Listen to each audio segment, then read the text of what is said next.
Now let me read the NPR. NPR said, it sounds like Chappelle is using white privilege to excuse his homophobia and transphobia. Wait, now Dave Chappelle can have white privilege? I'm really confused now. I thought I would get you on, even though that's going to be the subject of my editorial next week, because it's, I think, a much bigger subject than just this, but this gets at it. Words have meaning, but not anymore. It's what bothers me to begin with, that there is this is what I call the one true opinion. Very apropos of your religion theme, John. There is the one true opinion, and there isn't. There isn't just one true opinion. I'm a free speech guy. Now, I'm Team Dave, but that doesn't mean I'm anti-trans. We can have two thoughts in our head at the same time. Am I right about that? I hope. If you are familiar with Chappelle, you are aware that he never holds back while ridiculing some progressive concepts. Naturally, the awakened crowd went crazy. On Twitter, they made fun of him, but guess who stood up for him? Maher, Bill. Ma criticized the far left for being too sensitive while endorsing Chappelle. As always, let's start by pressing the like button. The significance of words has diminished. I also know what transphobia is. Have meaning, but not anymore. And when I hear transphobic, phobic has a meaning. Fear. I'm not transphobic if I merely disagree with you. It's not hate. I mean, here's what one of the reactions from someone who worked at Netflix said, this is not an argument with two sides. Well, right away you lost me. As a result, several of Dave Chappelle's jokes concerning the trans community provoked significant reactions. Bill Maher intervened and clarified the meaning of the term, demonstrating how abused it has become as the woke crowd swiftly accused him of being transphobic. Over the years, Chappelle has demonstrated his compassion and support for transgender individuals. Furthermore, someone is not inherently unpleasant just because they disagree with particular ideas or claims. In the current environment, where it frequently seems that any disagreement is viewed as a personal assault or proof of malice, this distinction is crucial. No, you're not automatically right if you're trans. You're completely equal. You're just not automatically right. And it doesn't behoove everybody to get their mind around very new changes. I mean, we were boy and girl for a very long time. It's only been 10 years since, how long have we had gay marriage? You know, I mean, talking about the Democratic voter, I'm sure there's a guy in Ohio going, I just got on board with gay marriage. Could you give me a minute? This idea that we're not any gender, that's a very new idea. Ma stressed that rather than expressing anger, satire, and comedy are supposed to question concepts, elicit thought, and occasionally push boundaries. It's critical to understand this distinction because humor loses its ability to challenge ideas when society confuses disagreement with hatred. This is not only a novel concept, most folks just haven't had enough time to get used to it. It has long been known that humans are biologically predisposed to have sex. Gender dysphoria does exist, of course, and it merits consideration, compassion, and understanding. People who go through it face genuine difficulties, and society ought to acknowledge them. I'm not sure I'm down with all of it, and I don't have to be. But Dave wasn't battling power differentials. He wasn't immediately on board, and that person from Ohio needs to do some learning and some adjustment. Yes. But that means that you are a heretic and you have to be pushed out a window because you are not battling the power differentials. And what you see is that there's one thing this is. These people who do this about race, who do this about trans, who do this about anything, think of themselves as ahead of the curve. They think of themselves as indicating some sort of higher wisdom. Really, it's a very simple way of looking at things. People like this, no matter what they're arguing on the basis of, are telling us the way you would have thought of it when you were 5 years old is the proper way to think of it. That doesn't work. However, the idea that everyone must immediately and without discussion adjust to entirely new conceptions of gender is flawed. One aspect of that jump is language. Sports, education, public life, and law are all affected. Respect and inclusivity are important, but they shouldn't be a deterrent to honest communication. If we want to have a truly grounded conversation about gender, we must distinguish between helping people and being compelled to adhere to every new ideological dogma. These individuals believe they are on the leading edge when they act in this way on racial issues, transgender issues, or anything else. They consider themselves to be a sign of exceptional intelligence. In actuality, it's a fairly straightforward perspective. People like this tell us that the way you would have thought about it when you were 5 years old is the right way to think about it, regardless of what they are arguing. That has never been effective and never will be. At this point, academics typically intervene using jargon and technical terminology that seem to be intended to complicate the discussion. However, one of John McWhorter's points is particularly noteworthy. We shouldn't think about gender the way we did when we were 5 years old. The biological and scientific realities that have existed from the beginning of human history are not correctly reflected by... You've been a comedian. Being a comedian seems like a really, really tough job. I think we can agree that comedians' primary role is to entertain, and it's sometimes to make us think. But no one thinks it's a comedian's role to tell us how to think or what to think. And attributing that role to Dave or any other comedian doesn't serve art, the artist, or society at all.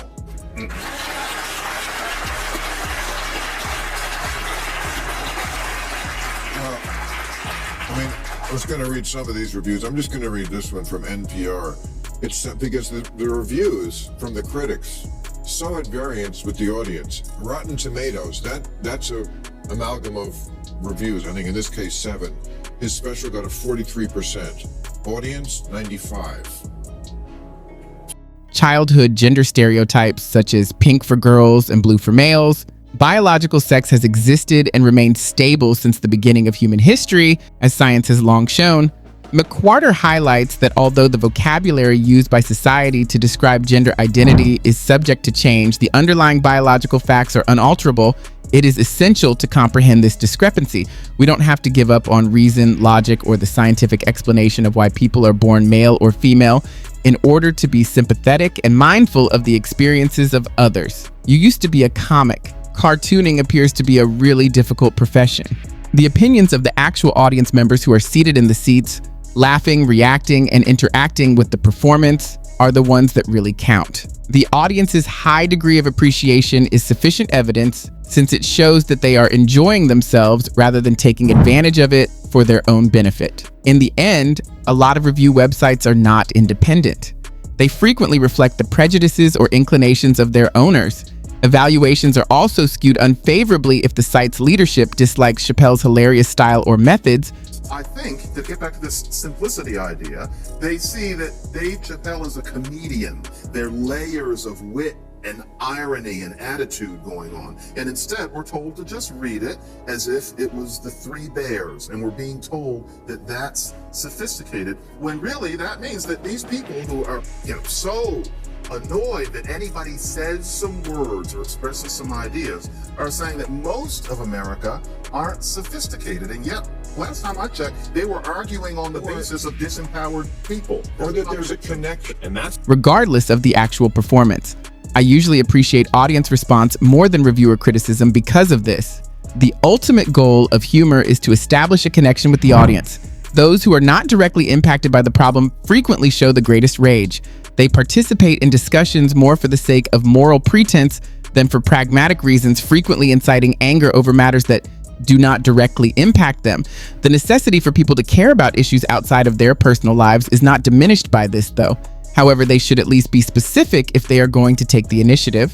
All too frequently, slogans take the place of answers and passion takes the place of study. And it is the main problem that the awake public is dealing with. The goals are constantly evolving depending on who is speaking, what is being said, and whether the message is consistent with their worldview. Different standards apply. On the one hand, they present themselves as enlightened truth sensors, claiming that most Americans are too stupid to understand the purported intricacy of the transgender issue. However, in the same music breath, they are willing to make fun of, denigrate, or ignore individuals who lack the education necessary to comprehend those same problems. That because you don't agree with what he said, which again, I don't think is transphobic. A lot of the special is about how he has this friendship with a trans person who is his opening. This disparity draws attention to the issue.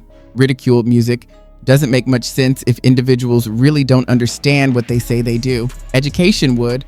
Rather, queries are presented as moral failings in opposition as ignorance. Resentment is fostered and honest discourse is stifled by this ongoing shifting of norms. Rejecting dissent and expecting subtlety are incompatible.